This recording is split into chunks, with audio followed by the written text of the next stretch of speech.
I can't agree with you there. Berling, why not? Inspector, because what happened to her then may have determined what happened to her afterwards, and what happened to her afterwards may have driven her to suicide, a chain of events. Darling, oh well, put like that, there's something in what you say. Still, I can't accept any responsibility. If we were all responsible for everything that happened to everybody we'd had anything to do with, it would be very awkward, wouldn't it? Inspector, very awkward. Berling, we'd all be in an impossible position, wouldn't we? Eric, by Jove, yes. And as you were saying, Dad, a man has to look after himself. Berling, yes. Well, we needn't go into that. Inspector, go into what? Berling, oh, just before you came, I'd been giving this young man a little good advice. Now, about this girl, Eva Smith. I remember her quite well now. She was a lively, good-looking girl, country-bred, I fancy, and she'd been working in one of our machine shops over a year. A good worker, too. In fact, the foreman there told me he was ready to promote her into what we call a leading operator, head of a small group of girls. But after they came back from their holidays that August, they were all rather restless, and they suddenly decided to ask for more money. They were averaging about 22 and 6, which was neither more nor less than is paid generally in our industry. They wanted the rates raised so that they could average but 25 shillings a week. I refused, of course. Inspector, why? Why? Berling, surprised. Did you say why? Inspector, yes. Why did you refuse? Berling, well, Inspector, I don't see that it's any concern of yours. How I choose to run my business, is it now? Inspector, it might be, you know. Berling, I don't like the tone. Inspector, I'm sorry, but you asked me a question. Berling, and you asked me a question. Before that, a quite unnecessary question too. Inspector, it's my duty to ask questions. Berling, well, it's my duty to keep labour costs down, and if I'd agreed to this demand for a new rate, we'd have added about 12% to our labour costs. Does it satisfy you? So I refused. Said I couldn't consider it. We were paying the usual rates, and if they didn't like those rates, they could go and work somewhere else. It's a free crunch country, I told them. Eric, it isn't if you can't go and work somewhere else. Inspector, quite so. Berling to Eric, look, just you keep out of this. You hadn't even started in the works when this happened, so they went on strike. That didn't last long, of course. Gerald, not if it was just after the holidays. They'd be all broke, if I know them. Berling, right, Gerald. They mostly were, and so was the strike after a week or two. Pitiful affair. Well, we let them all come back at the old rates, except the 4 or 5 ringleaders who'd started the trouble. I went down myself and told them to clear out, and this girl, Eva Smith, was one of them. She'd had lost a lot to say, far too much, so she had to go. Gerald, you couldn't have done anything else. Eric, he could. He could have kept her on instead of throwing her out. I call it tough luck. Berling, rubbish. If you don't come down sharply on some of these people, they'd soon be asking for the earth. Gerald. I should say so. Inspector. They might. But that after all, it's better to ask for the earth than to take it. Berlin, staring at the inspector. What did you say your name was, Inspector? Inspector. Goole. G-O-O-L-E. Berlin. How do you get on with our Chief Constable, Colonel Roberts? Inspector. I don't see much of him.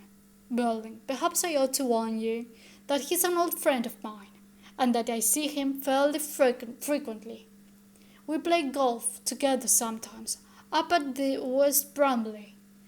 Inspector, dryly. I don't play golf. Berlin. I didn't suppose you did. Eric, bursting out. Well, I think it's a damn shame. Inspector. No, I've never wanted to play. Eric. No, I mean, about this girl, Eva Smith. Why shouldn't they try for higher wages?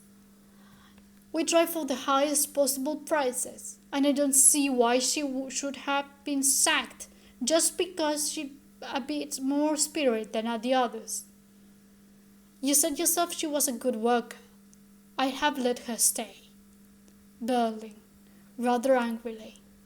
Unless you brighten your ideas, you'll never be in a position to let anybody stay or to let anybody go. It's about time you learn to face a few responsibilities. That's something this public school and varsity life you've had doesn't seem to teach you. Eric, sulkily. Well, we don't need to tell the inspector all about that, do we? Berlin.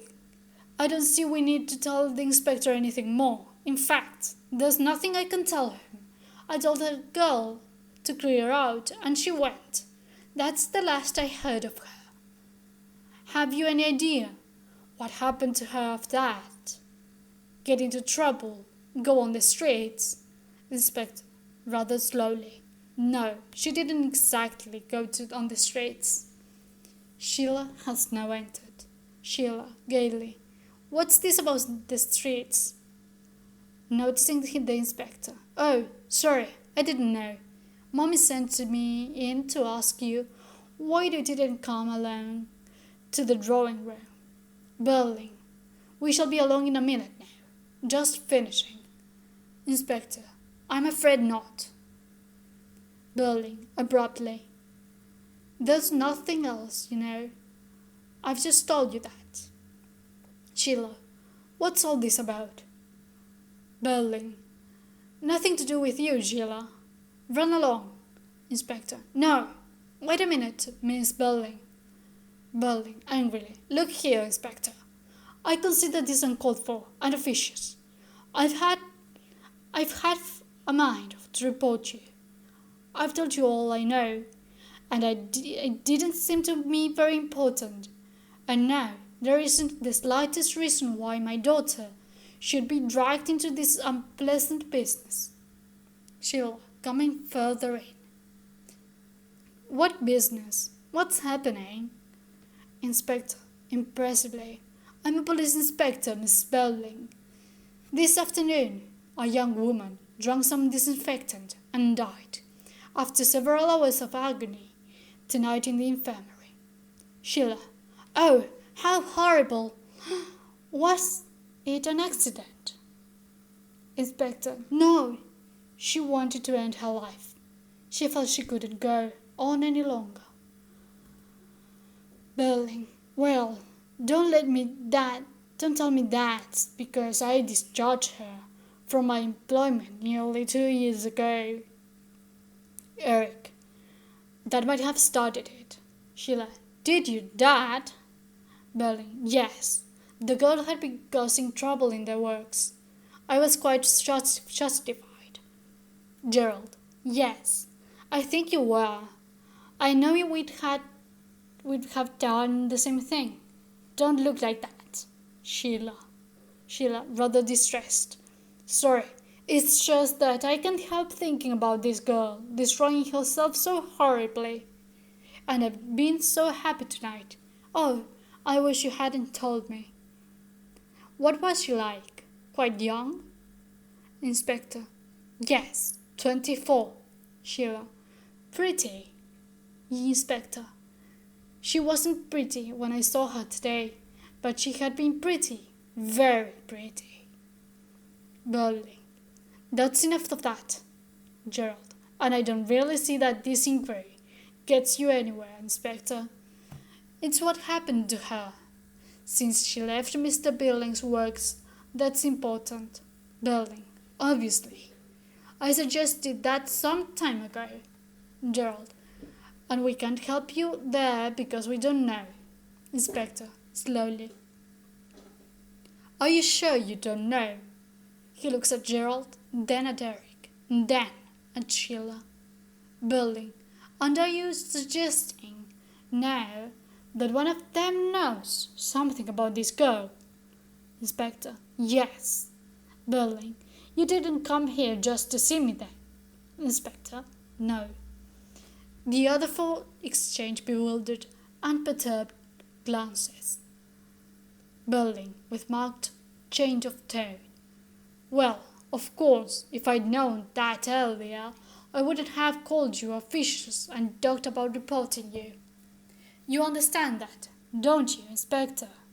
I thought that, for some reason, best known to yourself, you were making the most of this tiny bit of information I could give you. I'm sorry. This makes a difference. You sure of your facts? Inspector, some of them, yes. Billing, I can't think of they can be of any great consequence. Inspector, the girl's dead though. Sheila, what do you mean by saying that? You talk as if we were responsible. Billing, cutting in. Just a minute, Sheila. No, Inspector, perhaps you and I had better go and talk this over quietly in a corner. Sheila, cutting in. Why should you? He's finished with you. He says it's one of us now. Billing. Yes, and I'm trying to settle it in sensibly for you. Gerald. Well, there's nothing to settle as far as I'm concerned. I've never known an Eva Smith. Eric. Neither have I. Sheila. Was that her name? Eva Smith? Gerald. Yes. Sheila. Never heard it before. Gerald. So where are you now, Inspector? Inspector. Where I was before, Mr. Croft. I told you. That like a lot of this young woman, she'd used more than one name. She was still Eva Smith when Mr. Burling sought her for wanting 25 shillings a week instead of 22 and 6. But after that, she stopped being Eva Smith. Perhaps she'd had known Perhaps she'd had enough of it. Eric, can't blame her. Sheila, to Burling. I think it was it was a mean thing to do. Perhaps that spoiled her everything for her. Burling. Rubbish. To Inspector. Do you know what happened to this girl after she left my works? Inspector. Yes. She was out of work for the next 2 months. Both her parents were dead, so that she'd no home to go back to, and she hadn't been able to save much out of what Burling Company had paid her, so that after 2 months, with no work, no money coming in, and living in lodgings, with no relatives to help her, few friends, lonely, half-starved, she was feeling desperate. Sheila, warmly. I should think so. It's a rotten shame. Inspector, there are a lot of young women living that sort of existence in every city and big town in this country, Miss Burling. If there weren't, the factories and warehouses couldn't know where to look for cheap labor. Ask your father. Sheila, but these girls aren't cheap labor. They're people. Inspector, dryly. I've had that notion myself from time to time. In fact, I thought that it would do us all a bit of good if sometimes we tried to put ourselves in the place of this young woman, counting the pennies in the dingy little back bedrooms. Sheila, yes, I expect it would. But what happened to her then? Inspector, she had what seemed to her a wonderful stroke of luck. She was taken on in a shop, and a good shop too.